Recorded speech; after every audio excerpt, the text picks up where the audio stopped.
Welcome back, Big Ten Backers. Here we go for another week. This offseason was going to get slow, but news keeps happening. We're going to start bringing some season reviews starting today. But first, hit those likes, hit those shares, hit us up in the comments, follow us on every social media that you got. Come on in, bro.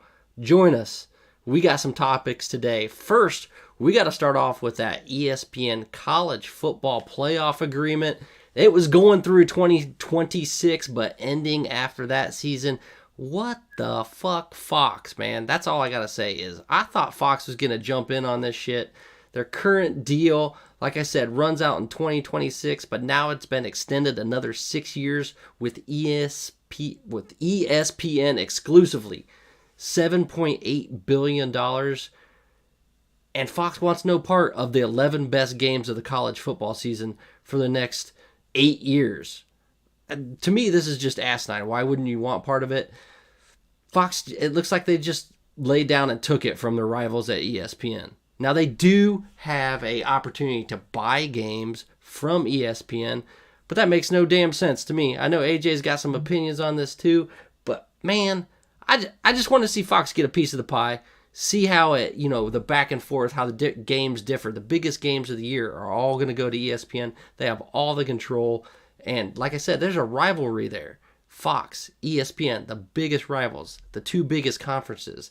ESPN basically owns the SEC. Fox basically owns the Big Ten. And the Big Ten's losing on that front, man. We need Fox to hold it, man. What do you got, man? AJ? We do. Like you said, man, Fox lost. They lost big time. There's still some chances they can get on some of these games, and I think that's important. ESPN has a right to subcontract these out. There's a new streaming service coming out, and Fox and ESPN's teaming up to do that. So I think that's going to be kind of a key venture is Fox and ESPN going to team up and let them get some of these playoff games. And I want it, man. Come on, Gus Johnson. Johnson, come on. Man, they're some of the two best in the business. I want to see them talk actual playoff games during a game, man, not just after the game.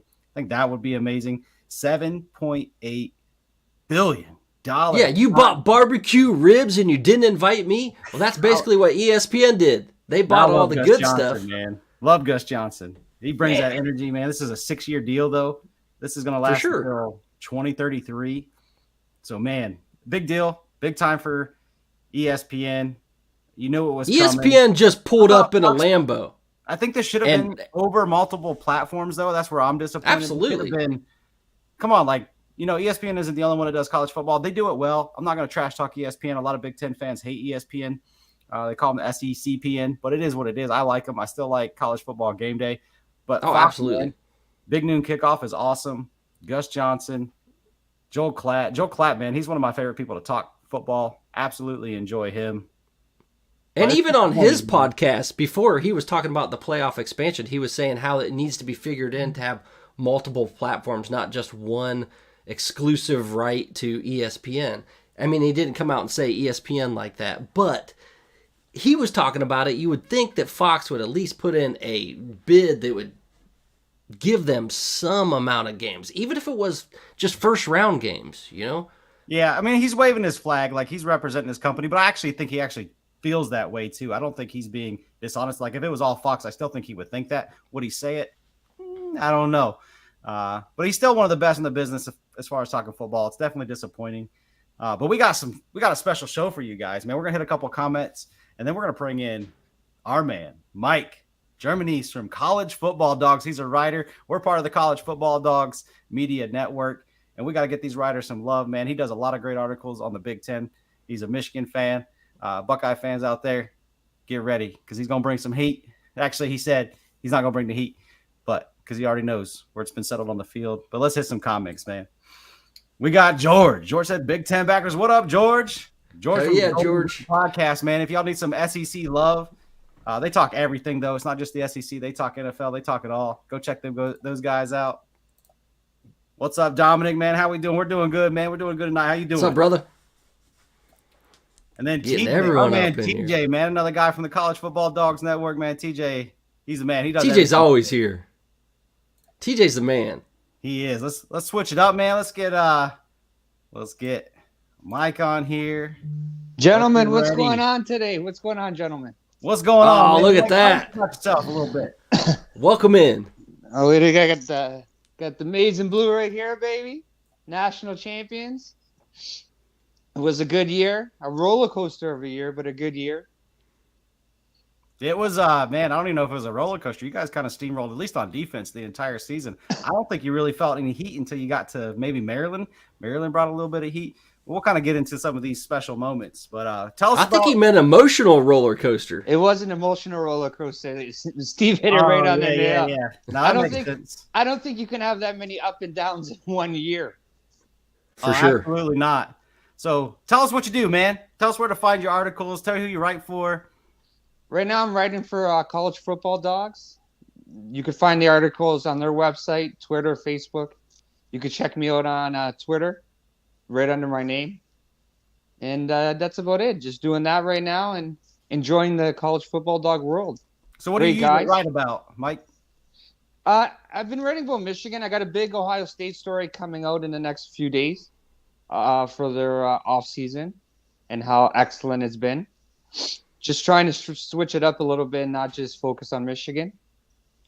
And and you said before you're not going to talk crap because of how the off season's been for Ohio State. Yes, it's been a good off season.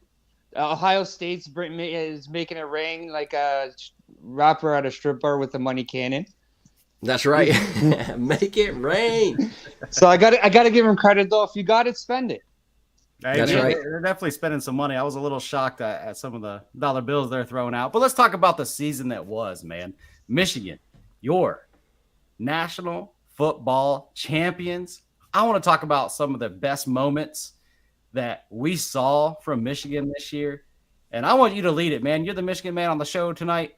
Talk about some of your favorite moments of the season. Well, let's start before ahead. you get there, I want to ask you a question. Coming into the season, what were you expecting? Like, what kind of year were you thinking? Were you thinking national title? I actually wrote an article that it should be national title or bust before the season started. Nice. But I did have him losing to Maryland before Ohio State. I figured pure trap game. Oh, it that almost was came true. Game. Yeah. Yeah, Beeve said Maryland was going to catch one of the big three, and the only one they really got close to was Michigan. But, man, they still went on a hell of a run. But talk about those moments, man. As a Michigan fan, like what's some of your favorite moments throughout the season? Well, I'm going to go with let's go with the Penn State game first. When you run the ball 32 straight times, your coach gets suspended 24 hours before that. That was a great moment. In the game, Kenneth Grant, 322 pounds running down a running back for Penn State, stopping him from running a 75-yard touchdown. So that game first. Ohio State definitely was a game to remember. You have the Roman Wilson catch where Burke was, a little bit too late getting the ball out, so it was a touchdown. Sorry, Ohio State fans. That was that's our JT was short moment. So that's a little payback right there. That's for a you good guys. point. All right. I was there with Beeve at the stadium when that catch went down, man. He was praying for a fumble. Yeah, for sure. And then, you got to go right to the Alabama game, the Roman Wilson catch with being down 7, where it was tipped at the line of scrimmage. And he kind of just stood there in the air, caught it, made a move, and took it to the 5. And then they went on and tied it. The Donovan Edwards 2 runs in the first quarter. Welcome back, Donovan. Nowhere to be found all season. Tough season for the young man, and then all of a sudden, AJ called that. AJ called that on our preview of the game. He was like, "Man, where's Donovan Edwards be? He's my dark horse to light it up," and it happened. He lit up a 41 and a 46-yard TD. It was all in all, like, there's a lot of memories you can go back. Even it sucks, but even Connor Stallions, yeah. I think him at the Rose Bowl with the picture, man, that was just that was epic in itself, man. That, and then what was it on Twitter? Him outside the horseshoe with the rose. Oh yeah. Stuff. I was like, that's a hard troll. That's a hard troll. You got to give him credit. Now I wonder if he's going to go to the game in Columbus next year. And if he did, do you think he would survive? Oh no, there's no way. And if Michigan wins, I don't think a Michigan fan's going to survive getting out of that place. Neither will Ryan Day, for that matter. Yeah. Oh no, Ryan Day won't survive. If Michigan wins, you're gonna have to airlift Ryan Day out of the whole state of Columbus. Out of this whole state of Ohio. Like, you can't keep him in that state. He's gonna need a presidential detail for sure. Yeah, about 800 deep. All right, I'm gonna talk about some of my favorite moments. To me, it starts with JJ, man. JJ McCarthy at the end of the TCU game, and even the Georgia game the year prior to that, coming out and watching them celebrate. That put his mind like, yo, like, this is enough, man. I'm done with losing. I'm done with like watching other teams celebrate. I want to be the man. I want to be the one who helps take my team to a national title. I think it starts there, man. That's where it is. And then we'll talk about the Maryland game. We talked about the one game that they probably struggled in the Big Ten outside of Ohio State. And I wouldn't say they struggled. They pretty much maintained control of that game. But when Maryland, freaking Mike Sanderstill, man, that interception on Tallulah when they were on the goal line. I mean, the game was probably pretty much in the wraps, but that was ice, man. He just put them on ice, ended that game. That was a great moment for Michigan. And to me, Sharon Moore, man, he's leading Michigan into Happy Valley. Like, Happy Valley is not an easy place to play. That is one of the most hostile places you can play. He just found out hours before the game that Jim Harbaugh is going to be suspended and he's going to be the head coach, and he leads them to a win over Penn State. I mean, that was a moment, man. A moment for sure. I mean, 14-3, second quarter, 4th and 1. JJ runs up the middle, man, and not only gets the first down, he runs for like 30 yards. They put an 8-point lead. And then guess what, man? My man, Blake Corum, puts it on ice with 4 minutes left with that great touchdown run that he had. That was another moment for me. But Beef, hit me with one of your moments, and I'll keep on going. I don't want to take up the mic the whole time. I had 4, and it started right where you said. The coach was suspended 24 hours before on the plane ride, basically, getting into Happy Valley. And Harbaugh's like, you're not with the team. All right, step it up. They get their offensive coordinator, O-line coach. Man, and what does he do? He has to make this crazy decision not to throw a pass in the second half. Comes out, wins the game, just pounding it down the throats of that. One of the best defenses in the country. Run under Manny Diaz. I don't know how it happened. I would never have thought in a million years they don't throw a pass in the second half. Blake Corum ends the game with a bloody nose. You had Coach crying on the sidelines, man. Just be like, I want Harbaugh back. He's my man. Now he's the man, and Harbaugh's off doing bigger and better things in the NFL. But then next, beating Ohio State at home. Again, interim coach Sharon Moore. And closing the game down with like 8 minutes left. They run it all the way down the field and force Honda McCord into a pressure situation where they almost sack him. He throws up an errant ball and gets picked off to close out the game. Man, those D tackles, man. They own Ohio State line of scrimmage on that. Putting pressure everywhere. I mean, pressure up the middle is just the end-all, be-all for quarterbacks. That's never a good thing to do. But we're going to talk about the game, man. 3 in a row. Storm fielding. We stormed the field at the Big House. That was a magical moment. Being there and kind of seeing and talking to the fans. So fucking magical. Will Johnson, though, jumping the route early in the game. Like, damn, man. Damn. And then Travion Henderson getting freaking destroyed by Sainstrill, man. Like, he lit him up. Like, that hit, we were on the 50-yard line. That hit, you could hear it all the way across the field, up the Big House. And the Big House is called the Big House for a reason. You still heard that hit. Jim Harbaugh moving Mike Sainristil from wide receiver to the secondary was probably one of his best moves at Michigan. Yeah, that dude was a ball hawk this year, man. Six picks on the year. He's a machine. And he likes to get down and dirty, too. And that's what I liked about him. He has no problem hitting it up with anybody. Yeah. Come up and make the play. He'll come up and lay a beating on somebody. And let's talk about that. So you guys lose your best offensive lineman. It's a close game. And what happens? What happens the very next play? First play, baby. Blake Corum to the house. What was it, 22 yards? On first 22 yards to the house, man. Like, that moment right there, you just lose your best big man. He's The been crowd- a legend in Michigan himself. And crowd's it's an emotional chanting. moment. You could hear the fans talking about it. We were in the stadium. It was, there was kind of a somber moment between the fans. The stadium's kind of quiet. You could hear people whispering and like, no, not him. And then Blake Corum just says, I got you, man.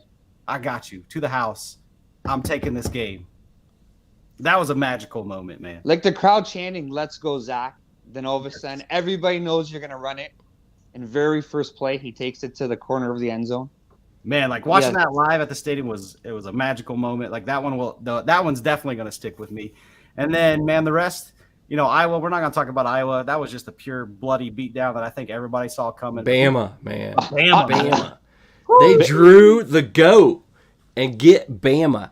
That's almost better than winning the national title, is beating that GOAT, the SEC king, the people that have been ruling college football for years. I mean, it was almost a century, right? Jeez. And it's Harbaugh's first playoff win ever was against Saban. That's got to feel good to beat a team like Bama.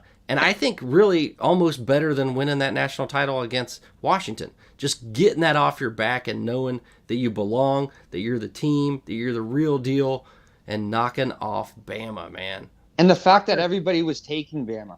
All the money was on for Bama. sure. All the bets were on Bama. Except Vegas. That line never moved. Stayed at what, 1.5? Yep. Mm-hmm. It just never moved. And then It kind of Michigan reminded me of Ohio State playing Bama, where it was like everybody was on Bama, and then Ohio State comes out and wins the game at the end. Very, very kind of similar outcome. This game was definitely a little bit closer than that game was. But, man, to me in that game, you got to talk about J.J. McCarthy, man. That freaking one-handed catch, spin, throw. Oh, to yeah, Roman. I forgot about that. Yeah. Oh, man.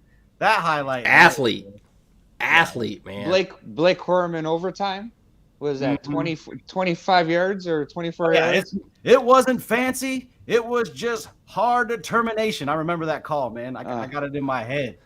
Oh, that jump cut, though. That jump cut was like 3 lateral yards at least. I mean, he just stopped on a dime, jumped all the way to the left, and then took it to the house. And in the process, he ran by Dawgs, which was nice to see.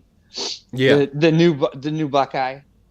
Yeah. And then Quentin Johnson, man, that fumble he forces on Milroe. Looks like Alabama's kind of got control of the game. Looks like they're about to drive down the field, maybe extend the lead. And then that fumble he caused, man, that was a huge moment. And then you can't talk about that game without talking about Graham and Grant, man. Those defensive tackles were just lighting up, absolutely lighting up Alabama's front. I mean, Milroe was just I feel like he was getting sacked every third play. Like, you got to talk about the defensive tackles. You got to talk about the defensive ends. They were given they were just unhuman in that game. What they have? Just getting it. Five sacks in the first half, and then 1 or 2 in the second. Yeah, I think Alabama gave up more sacks in that game than they did at the entire season. It's almost like the pressure from that defensive line caused that center to snap the ball bad or something. Well, yeah. And then, of course, Ohio State's like, let's pick him up. He can't snap the ball, but we'll take him. When you got a 330-pound man standing in front of you that can run down a running back, I'd be a little bit scared to snap the ball. Let's get this ball out quick. Yeah, let's not say it was him. It was those defensive tackles, man. I would have handed him the ball. Here you go. Just start running with it. Just start running. Take it. Leave me alone. Yeah, All and right, then talk to me about the national championship game, man. Like, it wasn't as entertaining as the Alabama game, but it was actually a little bit closer than I think some people remember. Michigan really kind of put it on in the fourth quarter, but it was a 7-point game at halftime. So talk to me about this game. What's going through your mind? What are you stressing about? Before the game, I'm like, how are we going to stop these big plays? Michael Penix. All you're hearing about all week is the Washington offense. Then I was thinking about, I'm like, no one's ever talking about the 2 elite people Michigan had, Minter and Sharon Moore. And they both did an excellent job. Minter in calling the game. They only rushed 4. They had guys back. They kept guys in front of them. They didn't give up the big play. When they busted the 2 big runs where Donovan Andrews pretty much went untouched, I had the good feeling. And then here comes Washington. It starts becoming a game. And then Michael Penix overthrew Odunze. I remember that play. If he hits that game changes completely. Yeah, I was like on a Absolutely. 4th and 10 or something, or 4th and 15, something like that. After that, it went to an interception, right? I believe so, yeah. And then all of a sudden Michigan comes back. And like you said, it was closer than everybody thought. The third quarter, I was like, come on, just get this thing over with. Just punch a couple more, give me 2 more touchdowns and I can go home and start nursing this hangover. Did Blake Corum hear you? Did he hear you? Because he's like, I got you, man. I got you, Mike. Then he went off. And then the biggest interception of the year for Mikey Sanderson. Seeing him get that and then take it all the way down to the 5. Like 81-yard return. Not only that, 81-yard return. I was alive for 97, so it's been a long time since I got to watch that again. To me, man, that Joe Moore O-line, everybody talked about them being the Joe Moore winner. They Dominated. They finally unseat Michigan for the Joe Moore offensive line, and they get destroyed by Graham and Grant. Like, Penix has never looked uncomfortable his entire career at Washington, and those guys just made him uncomfortable all night. Like, he was never in rhythm. Obviously, 2 interceptions, overthrowing the ball, missed some people, got sacked. He had some plays, but he was not the typical Michael Penix that we're used to seeing. Grant and Graham, man, woo! Those guys were just 2 friggin' engine trains up the middle, and Michael didn't know what to do with it, man. Well, Against the Joe Moore offensive line. Like, this wasn't an average offensive line. It wasn't a good offensive line. It was touted as the best offensive line in college football, and Michigan's defensive line made them look like garbage. It's the biggest thing with these Pac-12 teams coming to the Big Ten. Like, in the Big Ten, you play defense. And you're going to get beat up like that every game. You got to be deep. You got to be able to play like that. Like, these guys like to get hit. They like to smash. They like to tackle. Washington wasn't ready for that. I think that this was particularly a year where the Big Ten had great defenses all around. I mean, everywhere. There was the whole west side of the conference didn't have an offense. They just had defense, and that was it. And that's what got them through. And Washington just had that offense. They didn't have quite enough defense to handle it, and they haven't been smacked in the mouth like that. It'll be interesting to see what a team like Oregon does next year, because they're going to be stacked. They had a good defense. They have a good offense. We'll see, how they handle some of the best defenses in the nation. Yeah. Man, there's some great plays, like Loveland down the middle. The man from Idaho was out there doing work, man. Who goes and recruits great tight ends from Idaho? Michigan does. That's who, man. And then, like you said, man, Mike Sanderson, he has been an absolute ball hawk, game changer throughout the entire season. What do you have, 246 return yards on the season as a interception return yards, 246. Like, come on, man. Even Roman Wilson, he doesn't get the credit. And then he went to the Senior Bowl, and all he did was shoot up the stock. Like, people didn't realize how good he is, how fast he is. Yeah, and his catch radius for someone who's 5'11" was like a 6'4" person down there at the Senior Bowl, man. He was catching balls that he had no business catching at his height. Like that catch he made in the Alabama game where he kind of just skied and just waited there and grabbed it with the 2 guys sitting behind him when Michigan was down 7. Oh, yeah. Like, I was watching that, and the first thing that popped in my head was 97, Charles Woodson, interception against Michigan State, when you were like, how did he get to that? Like, how came out of nowhere. Like, that's going to be a play 10 years from now. I'm going to be showing my kids. I'm like, I watched this. That was awesome. I was watching this live, man. Like, that's going to be one of those where it's going to be on the highlight video 10 years from now. Mm-hmm. But yeah, it's just a great year. I wanted it. I thought it was going to get derailed right around that Michigan State game when news broke. But they just kept going. You got to give them credit for everything that was being said and stuff to stay focused and play in all these games. Like, the coaches did a hell of a job keeping this team focused on just football. No, I agree. Yeah, they had their head for sure.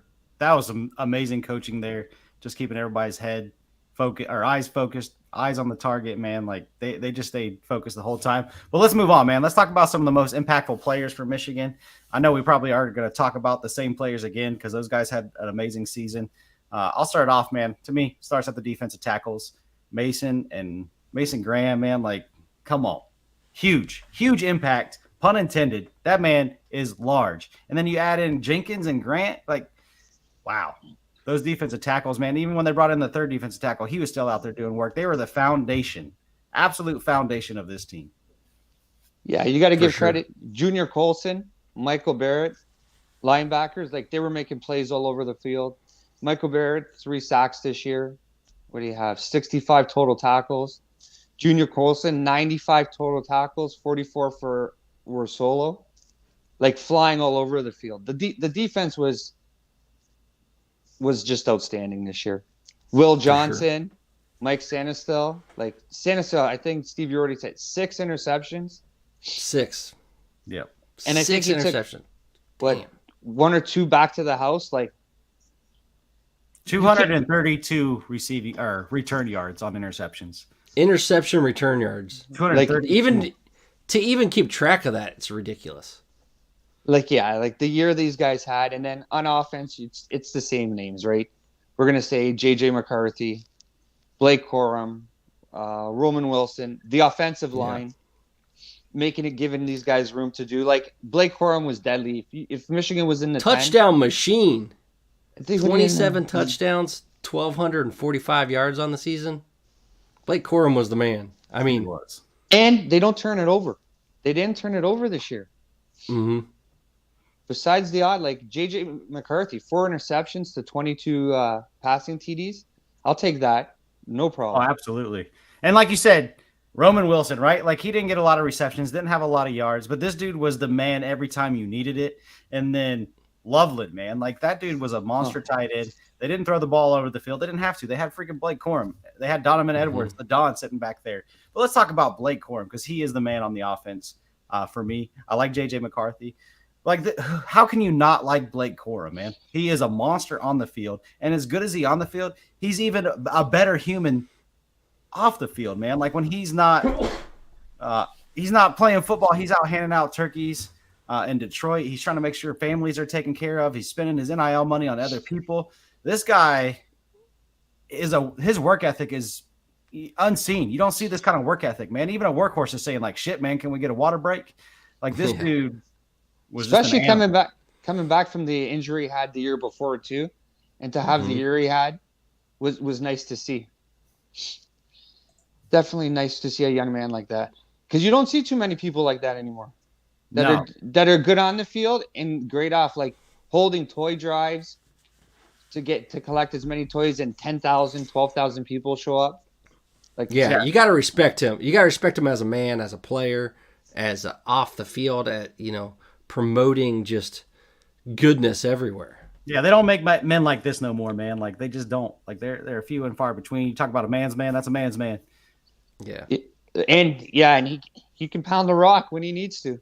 Yeah, he's everything, man. Like you can't find an Achilles heel on him, man. Like this dude is off the field dominant, on the field dominant, leadership dominant. Like he's just dominance, man. Yeah, glad he's gone. Glad he's gone. well, we got lucky how many guys came back from the year before that could have went to the NFL, right? And now 18 people invited to the combine, which is a record. 44 seniors on that team. This team was a veteran team, absolutely for sure. Then you have leaders like Blake Corum and J.J. McCarthy to go with it. Come on now. Yeah, like Michael Barrett, Junior Colson, Jenkins. Like the team just had players everywhere. And the thing about that was they played as a team. I mean, they didn't have a flashy offense, but they had guys that could have stood out on other teams if they went somewhere and just were about me, me, me. They played as a team. They won as a team. Their defense was gang tacklers. They were always after the ball. I mean, it was just the ultimate team. And you could see that it started in the locker room and it was passed down from Jim Harbaugh. And obviously their strength and conditioning coordinator had a part to play in it. And we'll see what happens next year. But it was impressive, just the way they played together. They got through all the emotional lows and highs that they had on the year and came out and won it all. It was amazing to see, really. As much as I didn't like to see it, I have to give them credit. All right, Beef, so I got a question for you. Is there an asterisk on this national championship? In my opinion, it's not really on this year. It made more of a difference the 2 years prior. So when you're building a team, if you have the leg up there, you can get more I guess you get more people involved. You can get more wins. You can build on that. You can build on the momentum. So I think it made a difference in the 2 years prior. They were a good enough team. They were going to win anyway this year. And Mike, what do you got to say to these fans that try to claim that this was a titled season? It's nothing but Buckeye tears, baby. Buckeye tears, and I love every single one of them. It's not going to get vacated. Now, they might vacate some wins, but they're not taking that national championship away. Yeah, you'll never be parched again on Buckeye tears, man. The last 3 years of dominance, anyway. And my brother-in-law and my wife are a Buckeye, so it's been great. Sharp Soft. The official sponsor of Ryan Day. I heard Brutus entered the transfer portal, and the Sherman Bears coming in as the replacement. That's pretty good. It's been a little soft, man. Honestly, this year they were less soft than the last 2 years. I mean, they hung with the national champion. Really, they were right there to down 6, end of the game at their house, and it came down to a pick. Man, they just that one extra play, really. If he had 2 more seconds, he probably hits Marvin Harrison Jr. Yeah. But Michigan got to him just in time. It didn't help you had 2 offensive linemen laying on the ground. Oh yeah, that rush up the middle. Well, they got blown up.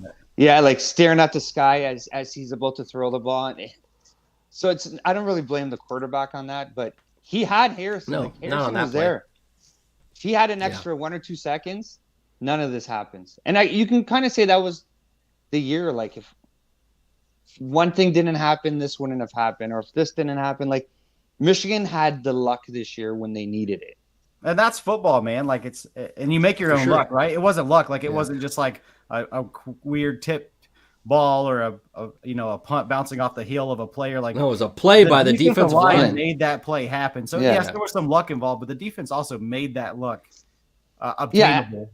Yeah, I didn't mean like lucky, like you hear like it bounced off the guy's face mask and you won a national championship. Yeah. Like they just happened to have the right guy at the right moment, the right play call to make the play they needed in the biggest moments. Yeah. That's because they knew what the play was. Connor Stallions, no.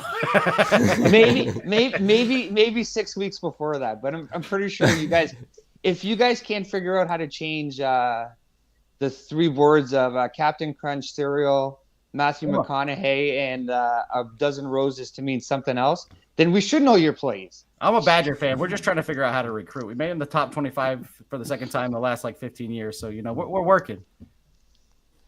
Everybody's going to have their day one day. As long as it's not Ohio State, I'm happy. But I got a feeling this year is going to be a different year for Ohio State. It's looking like them or Oregon. But, man, those 2 tough road games at Oregon, at Penn State, that's tough. That's tough. Here's a question for you guys. Who has a bigger hot seat, Ryan Day or Franklin?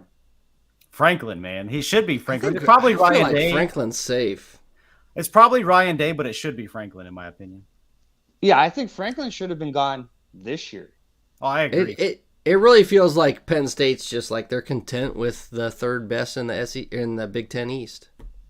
Yeah, but now you could possibly be 4th or 5th now. Exactly. This year makes a big deal. All right, Mike, for all the Buckeye fans out there, can you give them a little hail to the victor? Claim that national title, and then we'll hit some comments and get you out of here, man. Number 1 team in the country, baby. Hail to the victors valiant. Hail to the conquering heroes. Hail, hail to Michigan, the champions of the West. Go blue. Fuck the whole state of Ohio. All right, appreciate it, Mike. We're going to hit some comments, man. We got some on here. You can say, just in case there's some for you. After 11 years, they are bringing back college football video. Praise. It's been a long time. Man, I don't know if I'm ready to play video games anymore. I think those days are done. I think I'm too old for that. Yeah, same, man.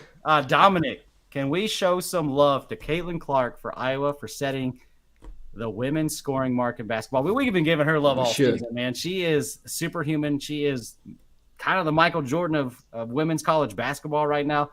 She seems to be an unstoppable force.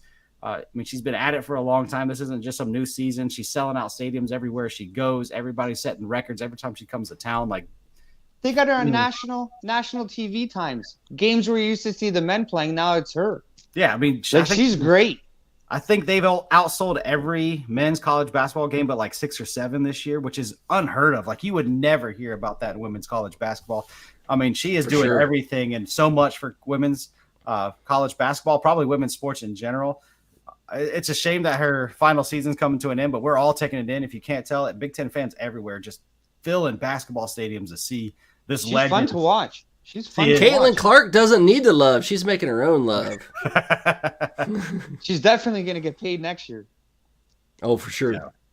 And then he selling out those stadiums. Roman did stand out in a mobile. He was at the Senior Bowl, so he just wanted to say that man was looking good live. Oh, he looked from everything I read in the videos I watched, like he went from a 4th or a 5th round. They're saying now he could be a 2nd. Mm-hmm. So he had a good week there. Yeah, and JJ's all the way up to projected 13th overall. JJ's a hard pick for me. I love JJ. Listen, he brought us a national champion, but I don't know if he's an NFL quarterback. I think there's just not enough. I just think it was their offense, their scheme.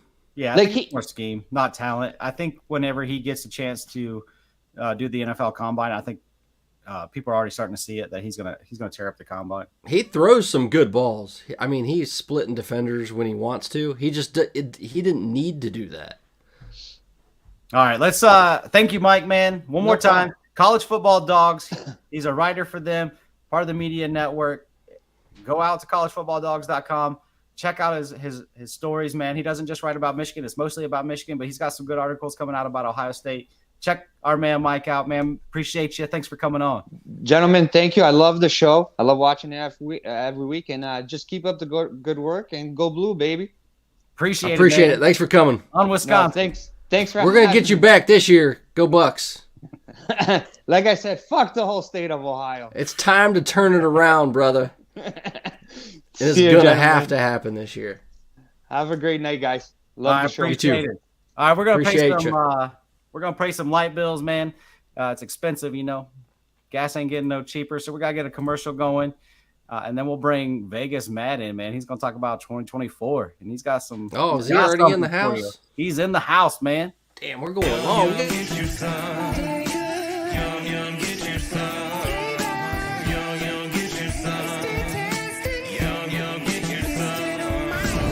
Seasoning, food's favorite flavor. Yum, yum, get you some. I'm Joe Burrito, your favorite burrito. Whoa, whoa. Joe, hey. We all know you're the best. What? You can always do better. Try the new Dano's Hot Chipotle. Hey. Ooh, that's spicy. Yum, yum. Yum, yum, get you some.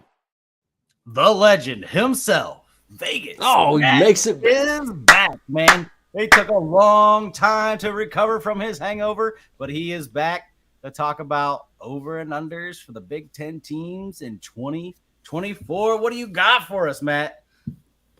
First off, I haven't seen you all in 6 weeks. I get on the show and I have to follow that garbage before me. Come on. Does somebody need to tell Michigan you're not going to be relevant again for another decade? Like you got yours. Congrats. Now go be middle of the Big Ten. Let's go. So what you been up to, man? You've been out for 6 weeks. You're starting to get back into the betting scene for college football for next season. You're going to give us a little tease, a little sneak peek. Yeah, I had to recuperate. It's a long college football season, but what's nice about this time of year is final recruiting class. The first Wednesday in February, everything's settled. You got your transfer portal more or less settled as well. Coaching staffs. 98% really settled for the most part. You'll see a little move here or there, but pretty much everyone's been hired, most coordinators. So this time means that we are getting odds. And not only do we have over-unders on all 18 Big Ten teams, which some interesting numbers, we've also got the first real release of national title odds. And I got a list of top 27 Heisman hopefuls. Oh, we're going to bring that next week? We're going to dive deep in that? Absolutely. Yeah, absolutely. Yes, we can. But, just kind of a sneak peek with the over-unders this year. If you go back to previous years, you two have talked about it quite a bit. You may see 1, 2, maybe 3 big games on a person's schedule in a year. Those days are gone. And now you're seeing 4 or 5 legitimate games with Georgia, Alabama, Ohio State, Oregon. So these over-unders, you're actually seeing lower this year than what you typically saw in the past. So a very interesting trend with the first round of numbers. And it's interesting because now we have the 12-team playoff too. So it's easier to make it, but all these teams are playing harder schedules, so they're going to have some losses. It's going to be interesting to see how that stacks up when they start ranking them. Much different, In the past, you had Ohio State at 10.5 wins or maybe 11 because they could only lose one. They couldn't lose 2. And now you lose 2 games and you might host a first-round game. Yeah, it's like almost a bonus, man. You get that first-round playoff game. Absolutely. So what's your caution to some of these early betting lines as far as over and unders, Heisman, championships, whatever? What's your caution to it? I wouldn't touch anything personally until after spring games have settled. Right now, you might have a special depth chart leak somewhere from God knows who. You really don't have a lot of credibility behind it. I'm sure Ryan Day, I'm sure Dan Lanning, they don't have depth charts yet. They don't really know what it's going to look like. So let your spring games play out. Let's see, okay, how that depth chart's going to form, where some of these transfers are coming in. Usually don't see a ton of injuries. Obviously, you can't touch the quarterback, but, you had Devin Brown couldn't play in the spring game last year. It kind of played a factor in Ohio State's decision-making. So you just never know with injuries. So first and foremost, don't touch these until late April. Let the spring game settle. And what I really like to do after the spring game is see, are you seeing any early action on these lines? You're seeing that first real taste of college football really until you get to late August. So what you want to look at is kind of cement these lines in stone right now and then reevaluate after the spring game where you actually have a depth chart, you have an understanding, and see if you're seeing any lines move. Is there one line you just can't wait to touch? You got to talk about today. Anything that sticks out to you? I got one. Yeah.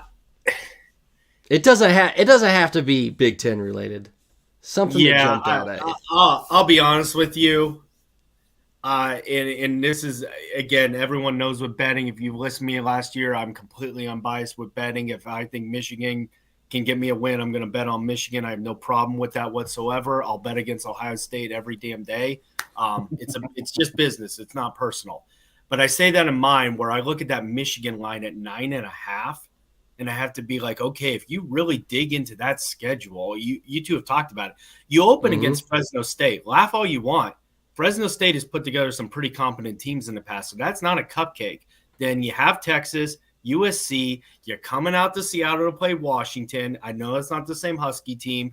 It's still not fun to play in Seattle. Trust me, I've seen it for years. You got Oregon and at Ohio State.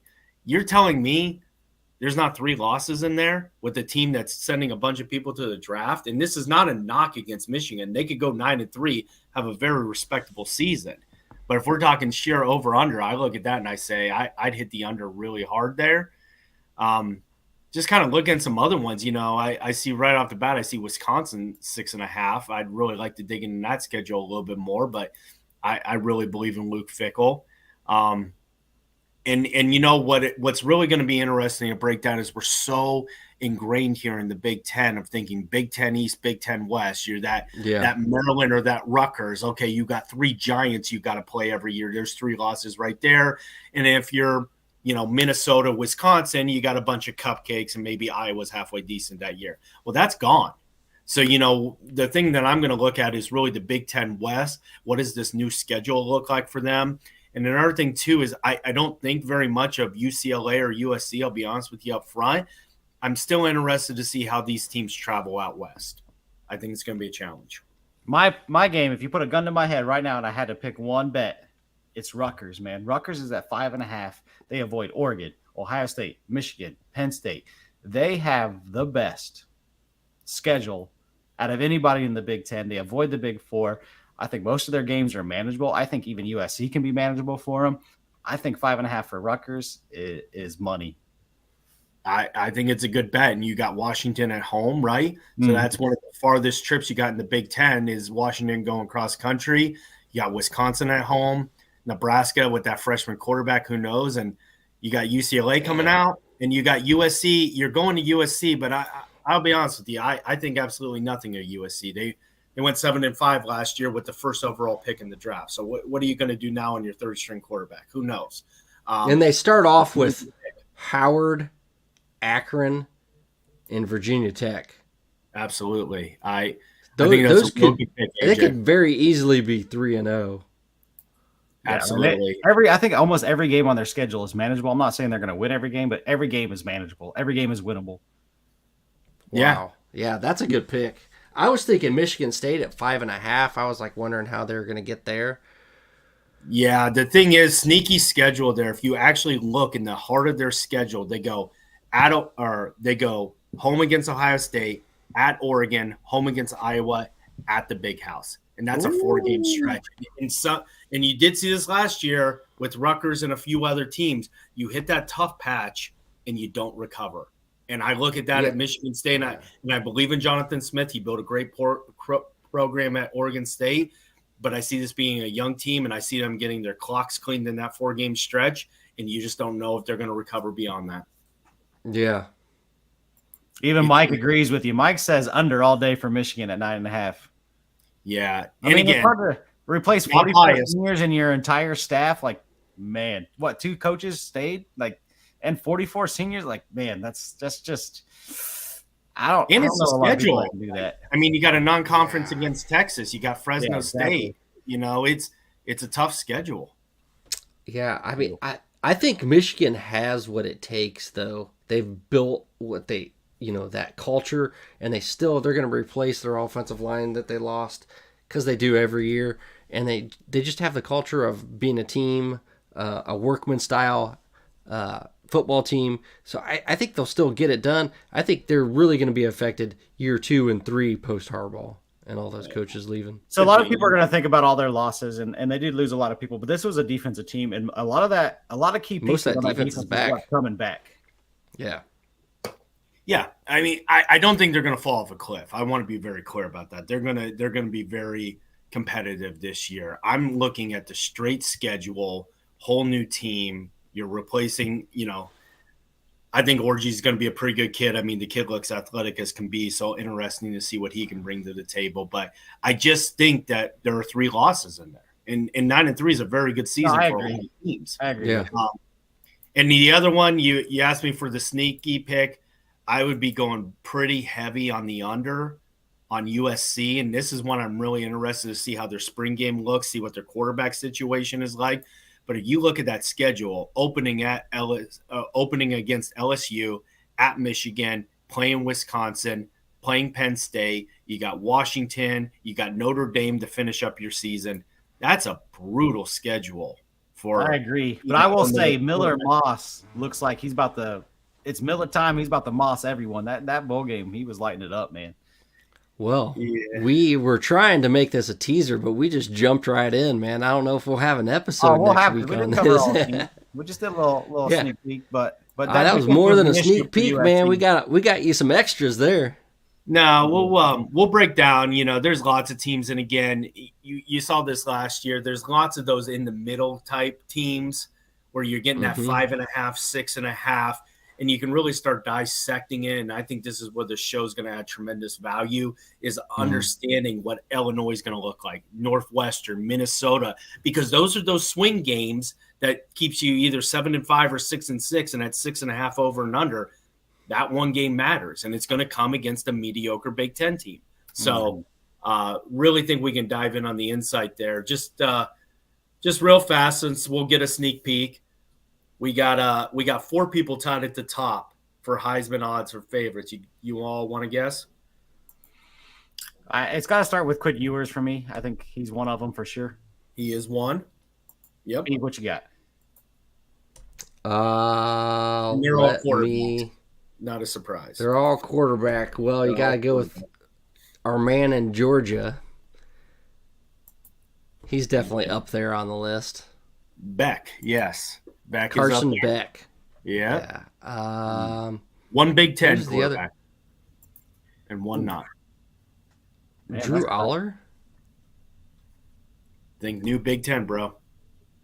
Oh, Gabriel. Yeah, He's on Dylan Gabriel. Yeah. He is the third, and then the fourth. Fourth, I'm going to go with Milroe. Yep. Fourth is Milroe. So there's your top, and then it Milroe. kind of separates a little bit. Honestly, you only see 6 Big Ten players in the top 27. I thought that was a little interesting. So we can kind of break down some favorites there next week as well. And then national title odds, I think you can really look for some value here. Again, more to come. That's gonna be tough, man. That's gonna be a tough one. Yeah. Just because the 12-team playoff is gonna throw a lot of wrenches in the normal system that you ain't used to. It's always gonna be the big dogs at top. To me, it's depth, man. Depth is gonna play a massive, massive role now. I think depth is gonna be huge. That's why the big dogs will have the advantage too. Yeah, exactly. I think it's gonna be hard for small teams to kind of make a late plunge. They might have a Cinderella win, but I don't know if they can make it all the way to the show. But yeah, man, I don't know. Is that all you got? Their chance. Are we ready to hit a commercial break? I appreciate you coming on here, man. We'll get you out of here kind of quick, so you're not, taking up all your night. No worries. I appreciate it. Back to Vegas, huh?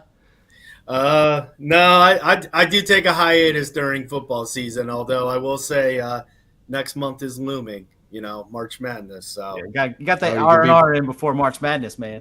That is the party of all parties. College football is fun, but there is nothing like March Madness in Las Vegas. It is the most wonderful time of the year.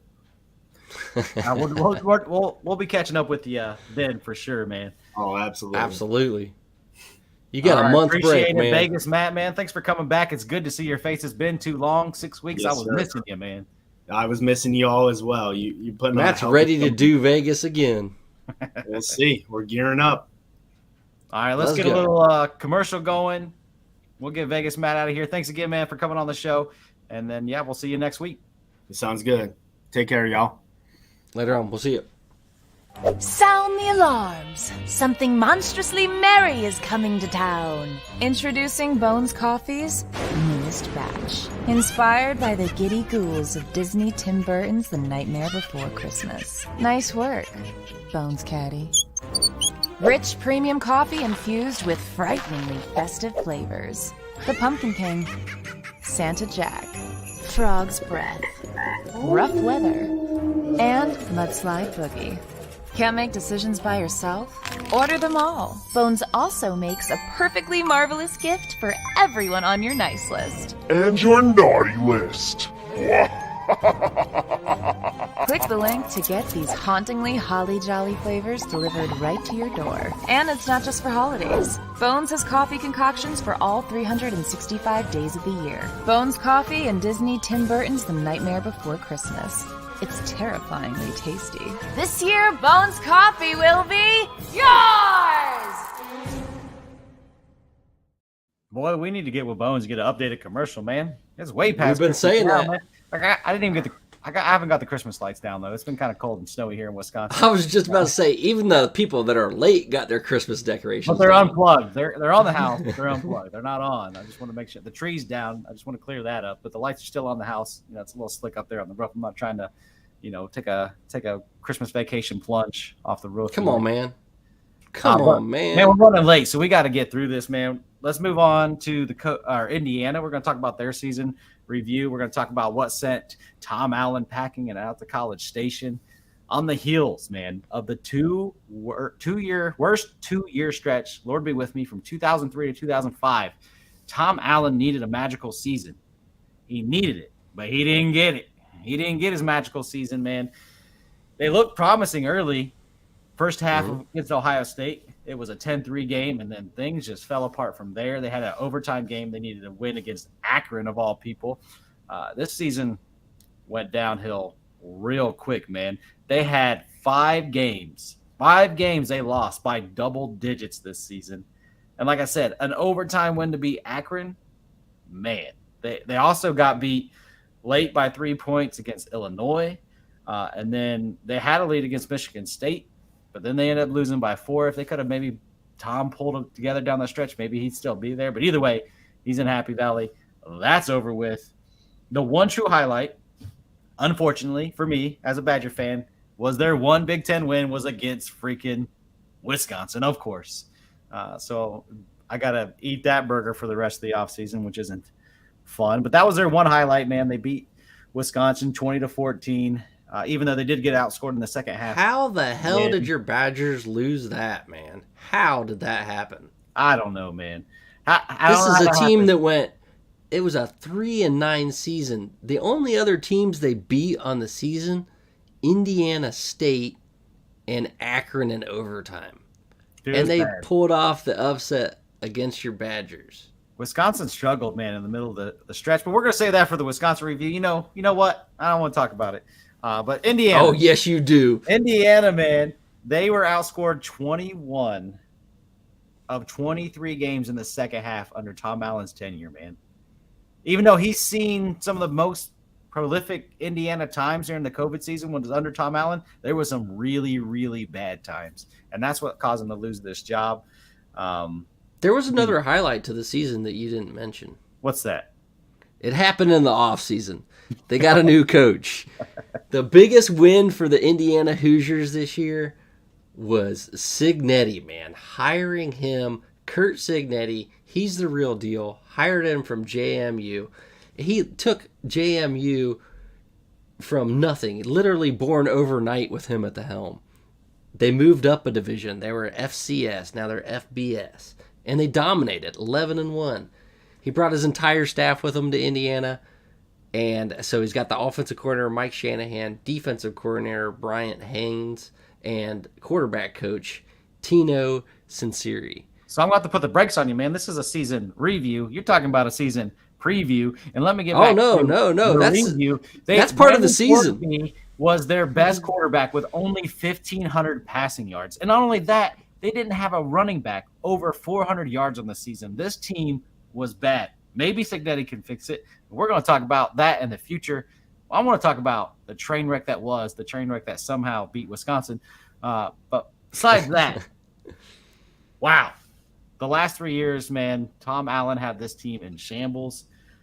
But like you said, head coach Cignetti's in town now, and maybe he can turn it around. But, man, you got to talk about the underperformance of that offense. No love left in LEO, man. Yeah, it's just EO. It's just each other now. Left. It's just each other. There ain't no love left. What's up, James? What's up, Fender? Oh, man, he's back with no comment. Back with no comments, man. He's speechless. We're leaving him Thanks speechless. for coming, brother. You got anything to add on Indiana, man? No, there's nothing left to add. It was just a terrible season. I mean, it started off great, like you said, against Ohio State. We were there for that action. They had fans in the stands cheering like crazy. Even though they might not have known a single person that was playing on the team, they were there supporting the people that they don't know. And they were loud. I mean, they were drunk. They were ready to go. There was good atmosphere. Walking through campus was awesome. A lot of people tailgating.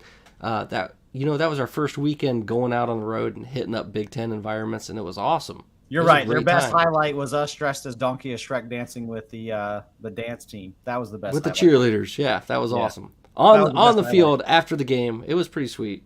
Yeah, that was a good highlight. That was a good highlight. We should have had that highlight on the show. We'll get it for you guys next time.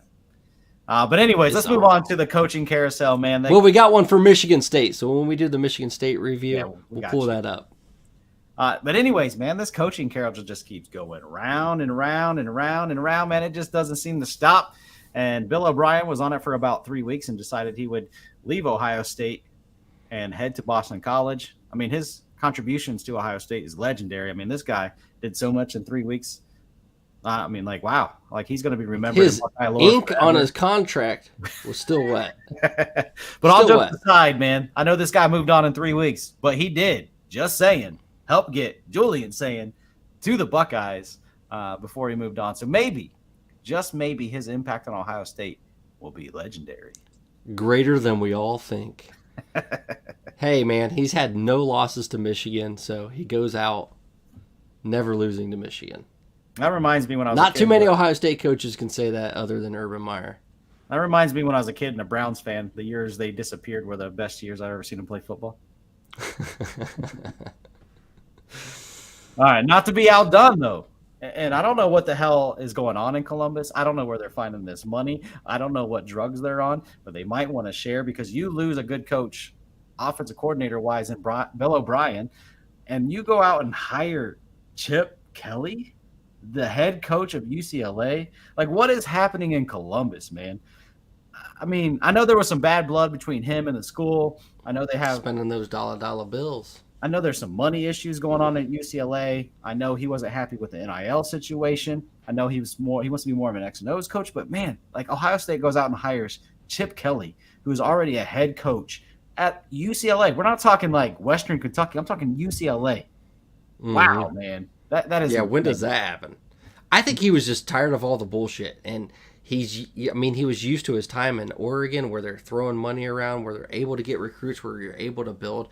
He was just handcuffed at UCLA. I mean, USC comes in and they're like, yeah, we'll spend the money. We'll take your defensive coordinator. Yeah, your all-world recruit. Yeah, Oregon will take him. We'll spend the money. And they won't. So he was like, man, there's nothing I can do. I can't recruit my own players. I can't recruit new players. I'm done with this bullshit. I just want to teach football. And I'll recruit, but I just want to teach football. That's what I want to do. So that's why he first looked at the NFL, and then this opening happened with friends of his, like the offensive line coach, Fry, was his offensive line coach. He coached Ryan Day in New Hampshire, so he knows all the guys. He knows what he's getting into, and he's like, yeah, this will be a breath of fresh air. Let's go. Question for you. Is he a chip off of Ryan Day's block, or is Ryan Day a chip off of Chip's block? There's some blocks chipping, and I don't know which order they're in. All right, so Ohio State hires Chip Kelly. He wants out. UCLA, now they got a hold of Phil. They go out and hire their man, Deshaun Foster, who played and coached for UCLA. Outside of being a former player, I really don't get this hire. I don't understand. I'm sure he's a great man. I'm sure he has a propensity to be a great coach, but the guy has no experience. He's super unproven. A running back coach promoted. So I'm not trying to talk trash about him, but just saying like his resume isn't there. He's done great as a running backs coach. He's had four running backs get drafted, but he's only been a running backs coach. He's only coached a room. He's never coached, as a coordinator. He's never led an offense. He's never led a defense. He's only been coaching a room. And there's a massive, massive step from a room to a head coach. I mean, he only has 7 years of coaching experience in college football alone. Like this, I don't know what UCLA is thinking. I don't know if they just wanted to get a UCLA guy. I don't know if they wanted to get, somebody they believed in. Maybe they know him better than I do, so maybe I should just shut up. That is what it is. But hopefully he can put a good staff together. He's going to need an experienced staff. He's going to need that old-time offensive coordinator, defensive coordinator that can help run at least half of this team so he can focus on being a coach. That's the only thing I think. You give him credit for his NFL experience, right? He's been there. He's been at the top of the game, the best of the best in the NFL. But I still think, you look at people like James Laurinaitis that comes back to Ohio State. He starts at the bottom and works his way up. Brian Hartline, same thing. This is a big risk for UCLA, and I don't know their motivation behind it either. What it seems to me is like, all right, this is a cheap hire. We can start to build money. We can work on our NIL, and maybe he has like that vibe to him where he can gather attention. He can gather the people that need to make the money, gather the investments, and get things going. Motivational type of guy, hopefully, but he's going to need some damn good coordinators, like you said. He's got to have people calling the plays. He's got to have people preparing for the game, making that game plan. Someone watching film constantly, because there's no way that he's going to be able to call a defense, call an offense, and be the head coach. Those days are gone. I mean, you have to be able to recruit your players. You have to be able to recruit new players. And you have to be able to bring people in through the transfer portal. And not only that, university right now, NIL is a mess. They don't have money. Athletic department is a mess money-wise. That's part of the reason why they wanted to jump to the Big Ten. Like, he's got a lot going on with no experience. Maybe he's the man. Maybe he can get it done. But I don't think he's in a great situation, and I don't think he's the most experienced coach to be handling not a great situation. Just think of this. The risky hires that we've seen in the past, the Lincoln Rileys taking over when a coach has gone out, the Ryan Days taking over when a coach has gone out, the Sharon Moores. You've gone down a step further with this hire. This is a position coach taking over as a head coach without even any coordinating experience. I mean, I don't want to say he's going to fail because I don't know it, but it seems like there's a damn good chance the odds are higher than any other coach that's been hired, at least as a definitely getting a little Grizzly and Bruin country. That's for damn sure.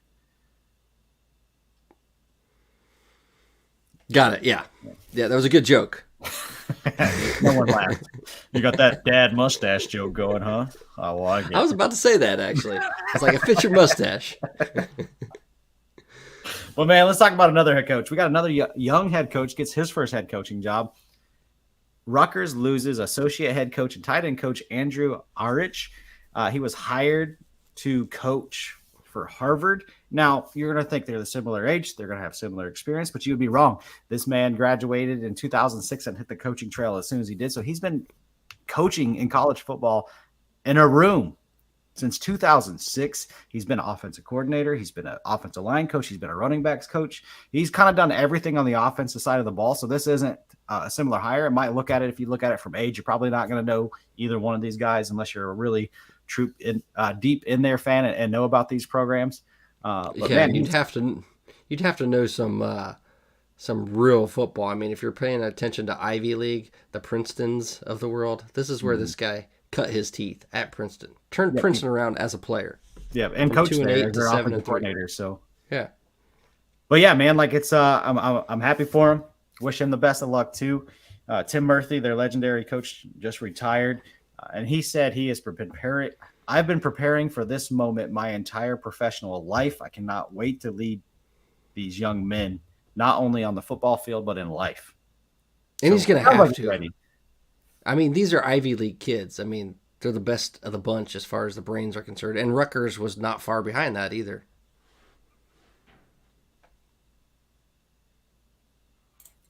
We got a comment. It says, I like how the teams spaced out on the graphics. That should be East and West divisions. It would kind of work out that way. In a way. It is close. There's no divisions, but yes, that would be if there was. I don't know. But anyways, man, you got anything to add on this hire? No. I mean, it's just polar opposite to the last one we talked about. Experience versus non-experience. Going straight into the coaching ranks versus having that NFL experience. It'll be interesting to see, how the two do and how long they last. Yeah, I mean, he obviously knows football. So we go back to Deshaun Foster. Like, he knows football. He's been around football. He's been in football his entire life. But there's a different aspect of playing it and coaching it. Like, you can be really good at something, but can you teach somebody to do something? And there's an art to that. And it comes with, I think, time and experience, like most things. Mm-hmm. And I think that's where the difference is. Obviously, he knows what he's talking about. He knows what to do. He knows how to do it. But can you teach somebody else all those things? And some people can jump into it. Some people can bypass that. We'll see if he's one of those select few. Yeah, hopefully so for UCLA's sake and his sake too. It's going to be important. Like a highly motivated individual who's ready to take the helm. So hopefully he can do it. Yeah, they can quickly turn into the Indianas of the world joining the Big Ten. I mean, they were there before Chip Kelly got there. He turned them around. Yeah, I mean, Chip Kelly he was on thin ice anyways. They almost fired him this year. I think he found his exit and was like, I'm out, man. Peace out. Good luck, Deshaun. But anyways, man, I think that does it for the show. I only got one quickie to add in. If you haven't seen, Tennessee and Virginia are going to file a lawsuit against the NCAA on them enforcing NIL standards in college football. I think that there's a lot of big weight that could go into that. I think that could be an interesting thing. I don't know if you got anything to add, Beef. Yeah, I mean, I think the judges are going to rule that the NCAA is allowed to enforce it. It seemed like it was heading in that direction, but we'll see. I mean, I don't think you want the courts deciding all this. I think that's why the Big Ten and the SEC kind of joined together so that they can get ahead of some of these court battles, get some rules and regulations down, for college football in general. Right on. Well, man, that does it for our show. Beef, get us on out of here, man. Great show. Hey, man, we went over. We did. About 9 minutes, almost 10 minutes of extra time free for y'all. So thanks for joining us. Get on here again. We're going to go through all the Big Ten, going through season reviews. So if you're a fan of any of the teams, catch us. We'll be posting it. All right. Big Ten Backers are out. We love you. God bless. Follow, subscribe, share our show. Thank y'all. Have a good evening. Thank y'all, man. Appreciate it. See you next time. On the College Football Dawgs website, you'll find a main page that features some of our biggest and newest stories. Our conference pages for content related to your favorite team's conference.